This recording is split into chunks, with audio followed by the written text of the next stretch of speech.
আল্লাহ যেন ডাক দিয়ে বলে, বান্দা তুমি জানো আমি তোমার কেমন রব? 24 ঘন্টা তোমার অজান্তে, তুমি জানো না, বুঝো না, বলো নাই, আমি রব্বুল আলামিন এমন রব 24 ঘন্টা অস্তিত্বের প্রথম সেকেন্ড থেকে নিয়ে শেষ পর্যন্ত জীবনের সকল প্রয়োজন, জীবনের সকল আয়োজন, হৃদয়ের প্রতিটা স্পন্দন, নিঃশ্বাসের প্রতিটা নড়াচড়া, দেহের পুরা অঙ্গ প্রত্যঙ্গের নড়াচড়া আমি আল্লাহ যা ঠিক ঠিক মতো তোমার পৌঁছাচ্ছি, করে দিচ্ছি।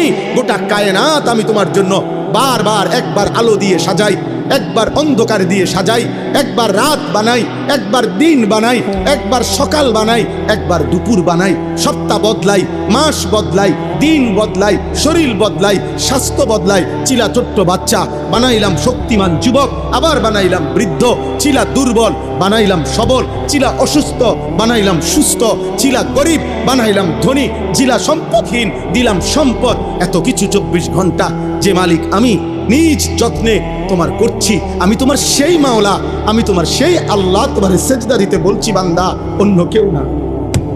আমি তোমার বড় বেশি আপনজন। আমার ইচ্ছা ছাড়া তোমার নিঃশ্বাস চলে না, আমার ইচ্ছা ছাড়া তোমার চোখ নড়ে না। তুমি কেমনে পারলা বান্দা আমার মতো মালিকরে সেজদা না দিতে?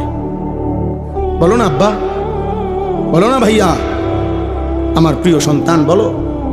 16 বছর যেই ছেলের এত অল্প বয়সে এক ওয়াক্ত নামাজ পড়ো না, আগামী 40 বছর পর্যন্ত তোমারে যদি আল্লাহ হায়াত দেয়, সেই পর্যন্ত তোমার নাফরমানির অবস্থা কি হবে? আল্লাহ তোমারে কোনো কিছু দেয় নাই।